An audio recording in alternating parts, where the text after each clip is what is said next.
Salam jumpa dengan saya Admin A di channel Darah Biru Raja-Raja. Di video kali ini akan dibahas silsilah dan biografi Raden Ayu Dewi Sartika. Raden Ayu Dewi Sartika merupakan pahlawan nasional wanita yang merintis pendidikan untuk kaum perempuan, dan ia diakui sebagai pahlawan nasional oleh pemerintah Indonesia pada tahun 1966. Raden Ayu Dewi Sartika lahir di Cicalengka, Bandung, Jawa Barat pada tanggal 4 Desember 1884. Raden Ayu Dewi Sartika lahir dari keluarga priayi Sunda ternama yaitu Raden Rangga Somanagara dan Raden Ayu Raja Permas. Raden Ayu Dewi Sartika adalah anak kedua dari 5 bersaudara. Raden Ayu Dewi Sartika memiliki panggilan Uwi. Silsilah dari garis ayah. Raden Ayu Dewi Sartika adalah putri dari Raden Rangga Somanagara yang menikah dengan Raden Ayu Raja Permas. Raden Rangga Somanagara adalah Patih Bandung pada tahun 1891. Pada tahun 1884 menjadi Patih Afdeling Mangunreja yang wilayahnya terletak di Kabupaten Tasikmalaya. Pada tahun 1874 menjadi Wedana Banjaran. Pada tahun 1872 menjadi asisten Wedana Gandasoli. Pada tahun 1871 menjadi asisten Wedana Palasari. Pada tahun 1869 menjadi asisten Wedana Banjaran. Pada tahun 1866 menjadi asisten Wedana Bandung. Pada tahun 1858 menjadi juru tulis Hubjaksa Bandung. Raden Rangga Somanagara adalah seorang pejuang kemerdekaan hingga akhirnya ia dihukum dibuang di Pulau Ternate oleh pemerintah Hindia Belanda hingga meninggal di sana. Pernikahannya dengan Raden Ayu Raja Permas memiliki 5 orang anak, yaitu yang pertama bernama Raden Somamur, yang kedua Raden Ayu Dewi Sartika, yang ketiga Raden Yunus, yang keempat Raden Entis, dan yang kelima Raden Sari Amrat. Raden Rangga Somanagara adalah putra dari Raden Demang Surya Dipraja dan Raden Ayu Komalanegara. Raden Rangga Somanagara dan Raden Demang Surya Dipraja memiliki leluhur yang berasal dari Cangkuang atau Leles atau daerah Garut. Akan tetapi, kalau ditarik garis ke atas lebih jauh, maka mereka adalah keturunan dari Tumenggung Ardi Kusumah atau Dalem Timbanganten, seorang Demang Timbanganten, seorang pendiri Kadipaten Bandung. Raden Demang Surya Dipraja memangku jabatan sebagai Amtenar dan jabatan terakhir menjadi Hubjaksa atau Kepala Jaksa di Bandung. Silsilah dari garis ibu. Ibunya Raden Ayu Dewi Sartika bernama Raden Ayu Raja Permas. Raden Ayu Raja Permas adalah putri dari Raden Surya Kartadiningrat atau Raden Adipati Arya Haji Wiranata Kusumah IV, Bupati Kadipaten Bandung pada tahun 1846 sampai 1874. Raden Adipati Arya Haji Wiranata Kusumah IV adalah putra dari Raden Adipati Arya Wiranata Kusumah III dan Nyi Raden Ayu Diol atau Nyi Raden Ayu Maryam Empuh. Raden Adipati Arya Wiranata Kusumah III adalah Bupati Kadipaten Bandung pada tahun 1829 sampai 1846. Raden Adipati Arya Wiranata Kusumah IV atau Dalem Bintang, terlahir dengan nama Raden Surya Kartadiningrat, adalah Bupati Bandung sejak tahun 1846 hingga tahun 1874. Ia adalah putra keempat dari Wiranata Kusumah III, bupati sebelumnya yang meletakkan jabatan karena merasa kesehatannya tidak memungkinkan lagi untuk meneruskan pemerintahan. Sebelum diangkat menjadi Bupati Bandung, Raden Surya Kartadiningrat memegang jabatan Kumetir Cianjur.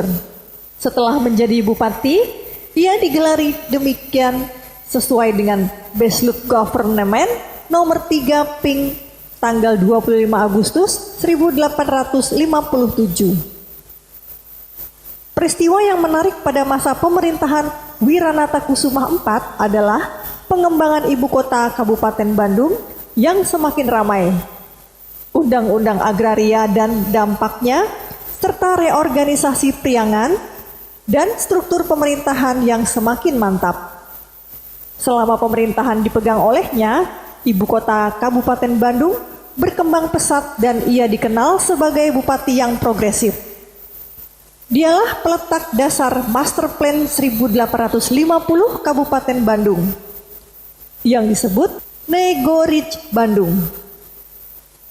Tahun 1850, dia mendirikan pendopo Kabupaten Bandung dan Masjid Agung.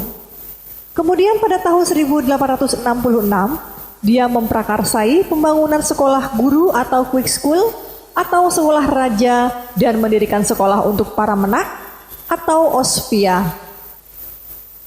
Atas jasa-jasanya dalam membangun Kabupaten Bandung di segala bidang, ia mendapatkan penghargaan dari pemerintah Hindia Belanda berupa bintang jasa, sehingga masyarakat menjulukinya dengan sebutan Dalem Bintang. Raden Adipati Arya Wiranata Kusumah III adalah putra dari Raden Adipati Arya Wiranata Kusumah II yang menjadi Bupati Kadipaten Bandung tahun 1794 sampai 1829. Raden Adipati Arya Wiranata Kusumah II adalah putra dari Tumenggung Anggadirja III atau Raden Adipati Arya Wiranata Kusumah I yang menjadi Bupati Kadipaten Bandung tahun 1769 sampai 1794. Raden Adipati Wiranata Kusumah II atau yang sering dijuluki Dalem Kaum I adalah seorang bupati untuk Kabupaten Bandung yang ke-6. Ia menjadi bupati sejak tahun 1794 hingga tahun 1829. Dalam pandangan masyarakat pribumi, ia adalah bapak pendiri kota Bandung. Ia pun juga termasuk seorang bupati Bandung yang pada masa kolonial, kepemimpinannya dan kinerjanya cukup menonjol selain Raden Adipati Wiranata Kusumah IV pada tahun 1846 sampai 1874. Raden Adipati Arya Kusuma Dilaga tahun 1874 sampai 1893 dan Raden Adipati Arya Martanagara tahun 1893 sampai 1918. Ketika Kabupaten Bandung dipimpin olehnya, kekuasaan di Nusantara yang awalnya dikuasai oleh VOC diambil alih ke pemerintahan Hindia Belanda dengan Gubernur Jenderal pertama Herman Willem Daendels tahun 1808 sampai 1811. Untuk kelancaran menjalankan tugasnya di Jawa, Daendels pun membangun sebuah jalan raya pos dari Anyer ke Panarukan, kira-kira 1000 km. Pembangunan jalan raya itu dilakukan oleh rakyat pribumi di bawah pimpinan bupati daerah masing-masing. Di daerah Bandung, jalan tersebut mulai dibangun pada pertengahan tahun 1808 dengan memperbaiki dan memperlebar jalan yang telah ada untuk kelancaran pembangunan jalan raya dan agar pejabat pemerintah kolonial mudah mendatangi kantor bupati. Daendels dengan melalui surat pada tanggal 25 Mei 1810 meminta Bupati Bandung dan Bupati Parakan Muncang untuk memindahkan ibu kota kabupaten ke daerah Cikapundung dan Adawadah atau Tanjung Sari. Rupanya Daniels tidak mengetahui bahwa jauh sebelum surat itu keluar, Bupati Bandung sudah merencanakan untuk memindahkan ibu kota Kabupaten Bandung. Bahkan telah menemukan tempat yang cukup baik dan strategis bagi pusat pemerintahan. Hingga saat ini masih belum diketahui secara pasti berapa lama kota Bandung dibangun. Akan tetapi kota itu dibangun bukan atas prakarsa Daniels, melainkan atas prakarsa Bupati Bandung. Bahkan pembangunan kota itu langsung dipimpin oleh Bupati. Dengan kata lain, Bupati Raden Adipati Arya Wiraratakusumah II adalah pendiri kota Bandung.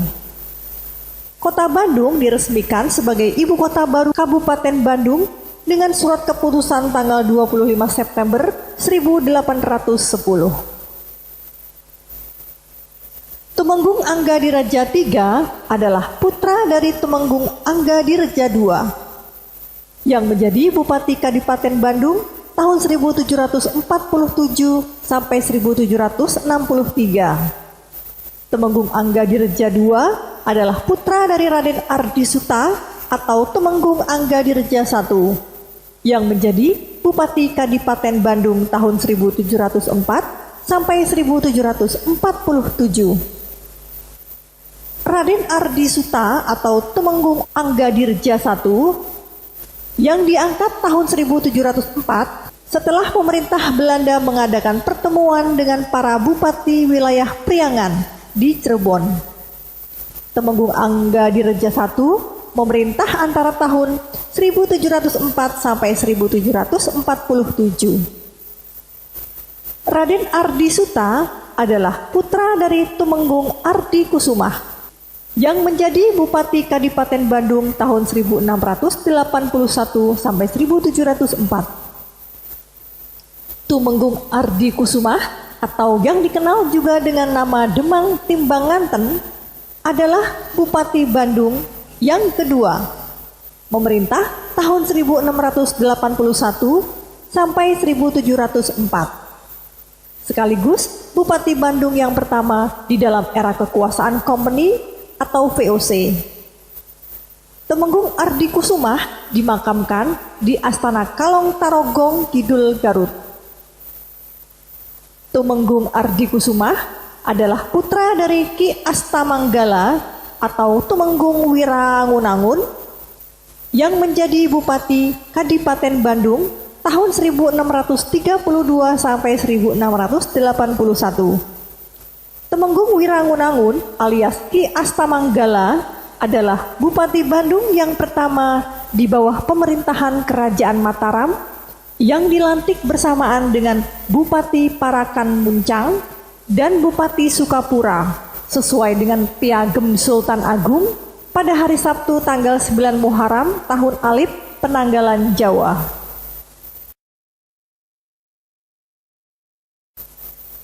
Raden Ayu Raja Permas merupakan sosok perempuan yang cantik, pintar, santun, dan setia. Sebagai seorang ibu, beliau merupakan sosok ibu yang sangat hangat, sabar dalam mengajarkan anak-anaknya, dan bijaksana. Kehidupan masa kecil Raden Ayu Dewi Sartika sangatlah beruntung dibandingkan anak-anak lainnya. Raden Ayu Dewi Sartika bersama saudaranya yaitu Raden Somamur, Raden Yunus, Raden Entis, dan Raden Saripamerat dibesarkan dengan penuh kasih sayang dan didikan yang baik dari kedua orang tuanya. Mereka tinggal di sebuah gedung kepatihan atau rumah tugasnya yang terletak di Jalan Kepatihan di Kota Bandung. Bangunan rumahnya cukup besar. Gaya rumahnya tergolong gaya bangunan pribumi tempat kediaman kaum priayi. Keluarga Raden Ayu Dewi Sartika hidup harmonis dengan penuh kasih sayang serta perekonomian keluarga yang baik. Ayahnya yaitu Raden Somanagara memilih untuk memberikan pendidikan yang lebih kepada anak-anaknya terutama kepada Raden Ayu Dewi Sartika dengan cara menyekolahkannya di sekolah Belanda. Raden Ayu Dewi Sartika diperkenankan oleh pemerintah Hindia Belanda untuk diterima di sekolah Eerste Klas School atau sekolah kelas 1 yang bercampur dengan anak-anak Belanda atau anak-anak Indo-Belanda keturunan Ningrat. Sekolah kelas 1 merupakan sekolah yang dibuka oleh pemerintah Belanda bagi anak-anak priayi dan orang bangsa Indonesia yang berada.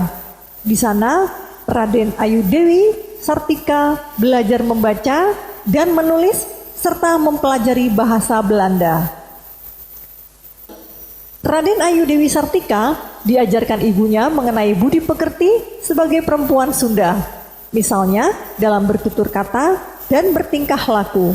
Harus bisa memasak, menjahit dan menyulam, serta didikan-didikan lainnya yang menjadi ciri keningratannya.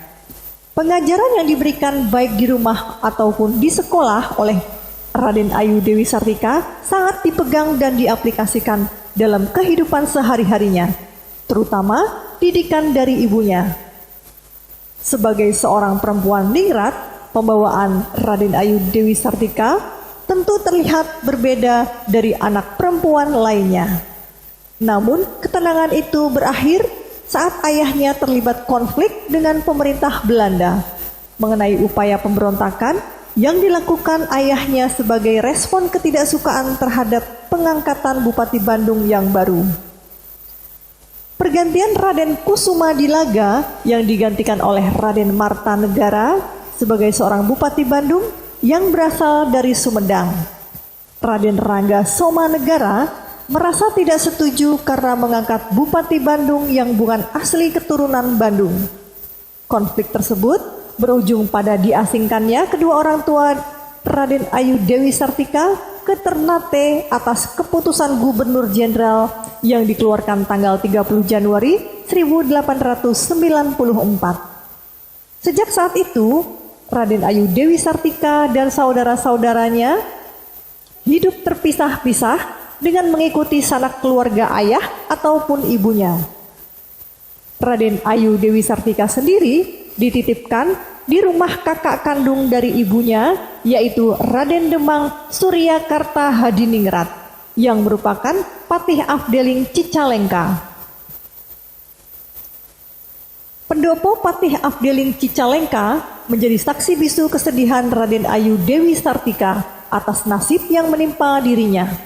Selama hidup di sana, ia tidak disambut dan diperlakukan dengan baik layaknya saudara ataupun kaum menak atau anak juragan Patih Bandung. Raden Ayu Dewi Sartika benar-benar dipandang sebagai anak dari pemberontak, walaupun status keturunannya masih hubungan kerabat. Selama di sana, Raden Ayu Dewi Sartika tidak mendapatkan kebebasan bergaul, bahkan diperlakukan layaknya abdi dalam atau pembantu. Serta kamarnya pun ditempatkan di belakang yang sempit bersama para abdi dalam yang tinggal di sana. Hal itu didasari oleh rasa takut seluruh keluarga oleh pihak Belanda bahwa pemerintah gubernemen akan menghukum keras kepada siapa saja yang ketahuan mendukung pemberontak. Sehingga semua kerabatnya tidak memberikan kebebasan dan tidak memperlakukan Raden Ayu Dewi Sartika sebagai anak menak. Perlakuan buruk tidak membuat Raden Ayu Dewi Sartika menjadi anak yang berontak, melainkan menjadikan dirinya semakin dewasa karena harus mampu menjaga diri sendiri dan melakukan semua pekerjaan yang tidak seharusnya dikerjakan bagi seorang anak menak. Sesekali dirinya merasa sedih teringat orang tuanya, namun ia tidak tenggelam dalam kesedihan. Wataknya yang periang dan pekerja keras mampu membuka mata terhadap realita kehidupan dalam bidang pendidikan. Pada usia 9 tahun, Raden Ayu Dewi Sartika tersentuh oleh keadaan di mana anak-anak perempuan tidak merasakan sekolah seperti dirinya, tidak bisa membaca, menulis, bahkan berhitung. Ketika teman-temannya menerima surat dari kekasihnya atau keluarganya, maka mereka meminta tolong untuk dibacakan dan dibalaskan suratnya, oleh Raden Ayu Dewi Sartika yang bisa membaca dan menulis. Keadaan teman-temannya yang tidak bisa membaca dan menulis itu memicu Raden Ayu Dewi Sartika untuk bermain sasakolaan di belakang pendopo dekat kandang kuda. Hasil bermain tersebut, anak-anak sedikit-sedikit bisa menghafal huruf dan mengeja bacaan. Keadaan seperti itu dilanjutkan sampai Raden Ayu Dewi Sartika berusia 18 tahun. Setelah ayahnya meninggal di Ternate, ibunya kembali ke Bandung. Kembalinya Raden Ayu Raja Permas dari Ternate membuat kerinduan Raden Ayu Dewi Sartika untuk berkumpul kembali dengan ibunya dan saudara-saudaranya di Bandung. Pada tahun 1902, Raden Ayu Dewi Sartika pun meninggalkan rumah pamannya dan kembali tinggal bersama ibunya. Raden Ayu Dewi Sartika berjuang sekeras tenaga dengan tekad yang kuat untuk mendirikan sekolah bagi perempuan agar perempuan-perempuan memiliki keterampilan dan mampu untuk mandiri, tidak melulu bergantung pada suami. Sehingga pada waktunya mereka dapat menjadi ibu yang baik dan sanggup melindungi keluarganya. Pada akhirnya, Den Hamer yang menjabat Inspektur Pengajaran Hindia Belanda di Bandung datang menemui Raden Ayu Dewi Sartika atas kekagumannya dalam menjalankan aktivitas mengajar anak-anak perempuan. Den Hamerlah yang kemudian mendukung mendirikan sekolah atas persetujuan dari Bupati Bandung, Raden Arya Adipati Martanegara. Melalui perjuangan yang panjang, akhirnya pada tanggal 16 Januari 1904, cita-cita Raden Ayu Dewi Sartika tercapai dengan berdirinya Sakola Istri atau Sekolah Istri, berlokasi di Paseban Wetan, Komplek Pendopo, Dalem Kabupaten Bandung. Sekarang Taman Pendopo Alun-Alun Bandung. Sekolah tersebut hanya 2 kelas, sehingga tidak cukup untuk menampung semua aktivitas sekolah. Maka untuk ruangan belajar, ia harus meminjam sebagian ruangan Kepatihan Bandung. Awalnya, muridnya hanya 20 orang. Murid-murid yang hanya wanita itu diajari berhitung, membaca, menulis, menjahit, merendang, menyulam, dan pelajaran agama. Sekolah istri tersebut terus mendapat perhatian positif dari masyarakat. Murid-murid bertambah banyak, bahkan ruangan Kepatihan Bandung yang dipinjam sebelumnya juga tidak cukup lagi menampung murid-murid. Untuk mengatasinya, sekolah istri pun kemudian dipindahkan ke tempat yang lebih luas. Pada tahun 1905, sekolah istri pindah ke Jalan Ciguriang dan sampai sekarang masih digunakan sebagai tempat belajar. Jumlah pengajar pun ditambah untuk mengimbangi jumlah muridnya. Pada tahun 1909, bangunan sekolah diperluas dengan menghadap ke arah Jalan Kebon Cau, kini menjadi Jalan Kautamaan Istri. Seiring perjalanan waktu, 6 tahun sejak didirikan, pada tahun 1910, nama sekolah istri sedikit diperbaharui menjadi Sekolah Keutamaan Istri. Perubahannya bukan hanya pada nama saja. Sekolah ini masih memiliki tujuan fundamental yang sama, tetapi terdapat penambahan materi atau pelajaran yang diajarkan. Penambahan atau penyempurnaan rencana belajar dimaksudkan agar kelak para wanita yang lulus dari sekolah ini dapat hidup. Raden Ayu Dewi Sartika sangat berusaha untuk memberikan pendidikan yang berkualitas. Salah satu cara meningkatkan kualitas pendidikan adalah dengan mendapatkan guru-guru yang kompeten di bidangnya. Ia sampai memanggil Suster Van Arkel, seorang tenaga ahli dari Rumah Sakit Immanuel, untuk mengajar PPPK dan memelihara bayi. Untuk menutupi biaya operasional sekolah, Raden Ayu Dewi Sartika membanting tulang mencari dana. Semua jerih payahnya itu tidak dirasakannya menjadi beban, tetapi berganti menjadi kepuasan batin karena telah berhasil mendidik kaumnya. Salah satu yang menambah semangatnya adalah dorongan dari berbagai pihak, terutama dari Raden Kanduruan Agah Suryawinata, suaminya yang telah banyak membantunya mewujudkan perjuangannya, baik tenaga maupun pikiran.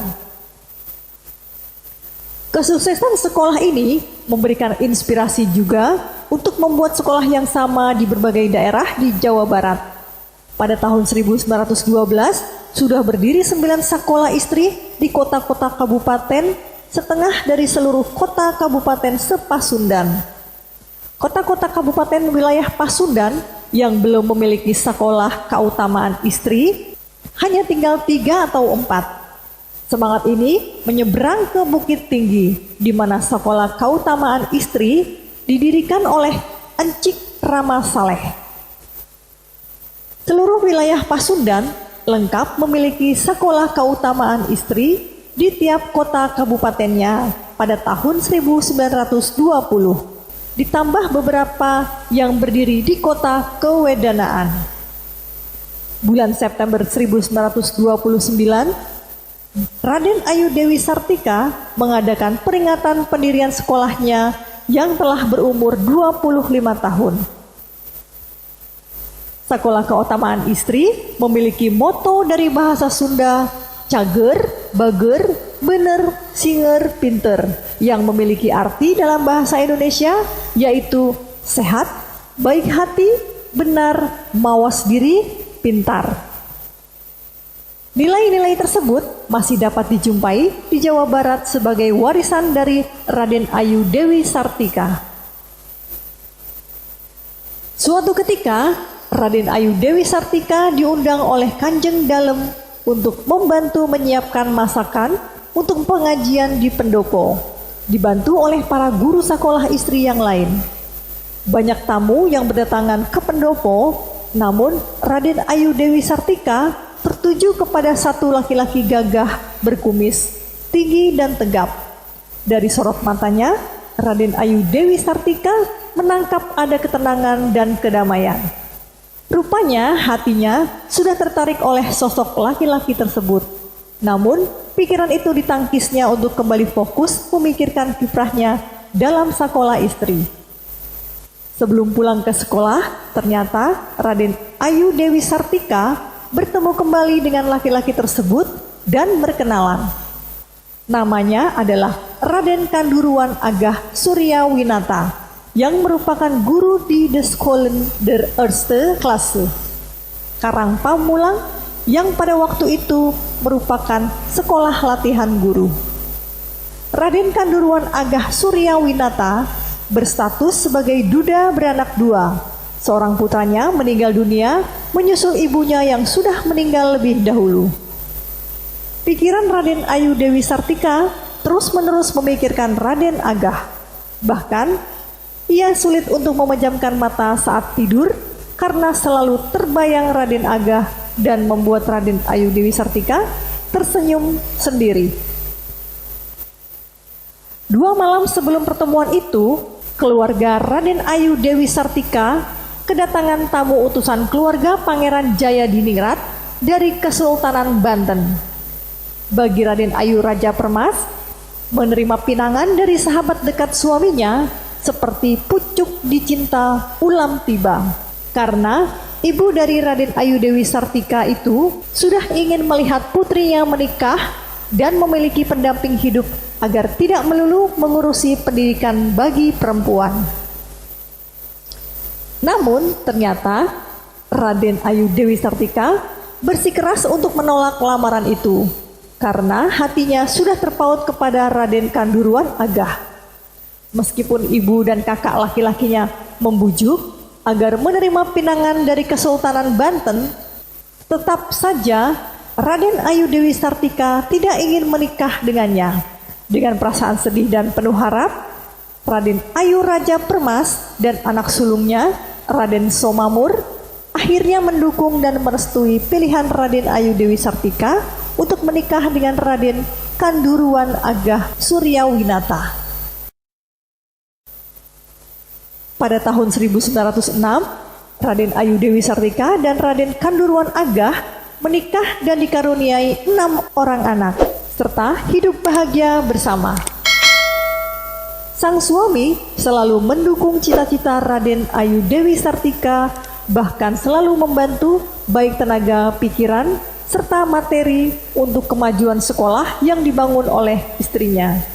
Sampai pada tanggal 25 Juli 1939, Raden Kanduruan Agah wafat karena serangan jantung pada saat menghadiri acara silaturahmi dengan para ulama di Masjid Nagrek. Raden Ayu Dewi Sartika dengan segenap duka mengikhlaskan kepergian suaminya kembali menghadap Yang Kuasa. Menginjak usia 55 tahun, kondisi kesehatan Raden Ayu Dewi Sartika mulai menurun. Ia tidak mampu lagi bekerja keras seperti sebelumnya. Kegiatannya di sekolah pun digantikan oleh putri bungsunya.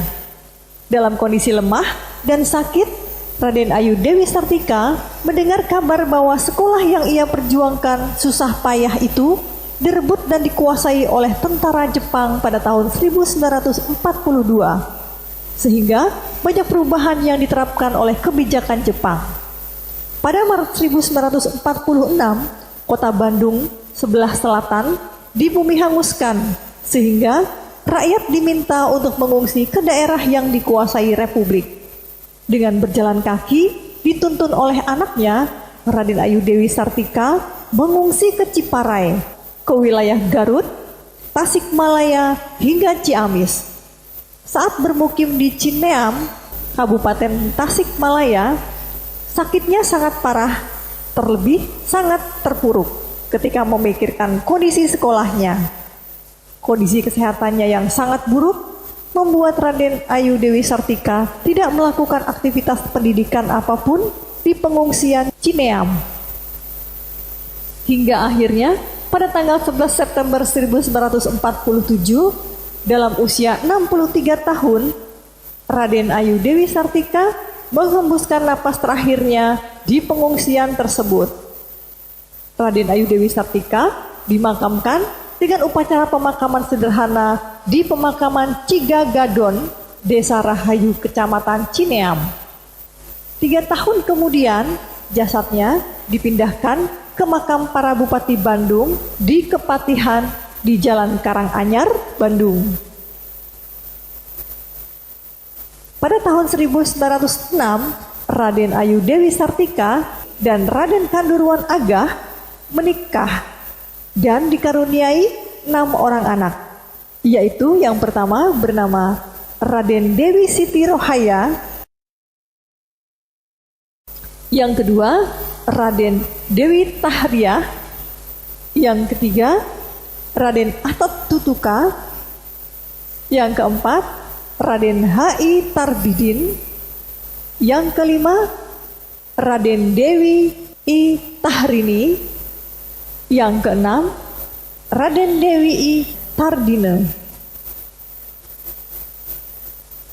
Oleh pemerintah Hindia Belanda atas tulisannya dalam The Inlandsvrouw dalam memperjuangkan pendidikan, Raden Ayu Dewi Sartika dianugerahi gelar Orde van Oranje Nassau atau medali emas kehormatan pada saat ulang tahun ke-35 Sekolah Keutamaan Istri atau Sakola Istri. Sekolah Keutamaan Istri kemudian berganti nama menjadi Sakola Raden Dewi. Namanya pun dijadikan sebagai nama jalan di tempat sekolahnya. Pada tanggal 1 Desember 1966, Dewi Sartika dianugerahi sebagai pahlawan nasional. Dikukuhkan melalui keputusan Presiden nomor 252 tahun 1966. Demikianlah silsilah dan biografi Raden Ayu Dewi Sartika yang bisa disampaikan. Semoga bisa menambah wawasan bagi yang menonton video ini. Sampai jumpa lagi di video berikutnya. Terima kasih.